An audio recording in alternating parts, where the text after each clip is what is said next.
Hey everyone, Meg here from I Teach Stamping, and today we're going to make the sweetest little ice cream card.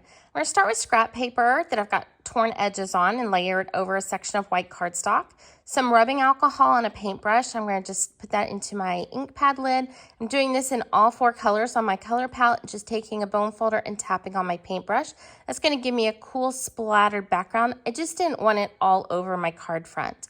Now I'm going to ink up my sentiment in Sweet Sorbet ink, and I'm using my color smusher along with my Stamparatus. Then we're going to pick up our ice cream bowl. This one we're going to stamp in Pool Party ink and go over it again with our smusher. Now for a full list of all the supplies I've used, make sure to look in the description of the video. We're going to do our ice cream in Blushing Bride ink and get that stamped and smushed really well. Next up is going to be our cherry and sweet sorbet, and then our spoon and gorgeous grape. I actually did this twice because I didn't like the way it looked the first time, so that's why you'll see 2 in just a minute. Now we're going to cut off our sentiment layer using a small paper trimmer, and then it's time to do our die cutting. I'm using my mini machine, and then I've got adhesive paper on the back of some crumb cake, and I'm using another die from the same set. For our ice cream, I'm using a pencil to mark where I want to punch.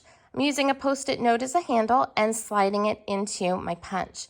This is going to save you so much time in just a little bit. All right, so liquid glue to hold everything together, and here's where that magic's about to happen. Liquid glue right below that slot, and look at this, my friends, that spoon's going to slide in perfectly. Love it. I'm going to press it down on the back, and then a cherry on the top because, you know, why not? Then we're going to make a banner on each end of our sentiment, cutting in the middle and then cutting from the corner of our cardstock up to where we cut. And we've got our great banner. Next, I'm going to use the postage punch with some more pink cardstock. That's Blushing Bride. This is just going to help our sentiment layer pop a little bit more on our card.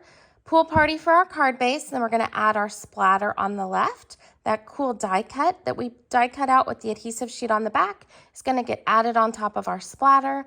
Then we're going to add our sentiment with dimensionals and our ice cream as well.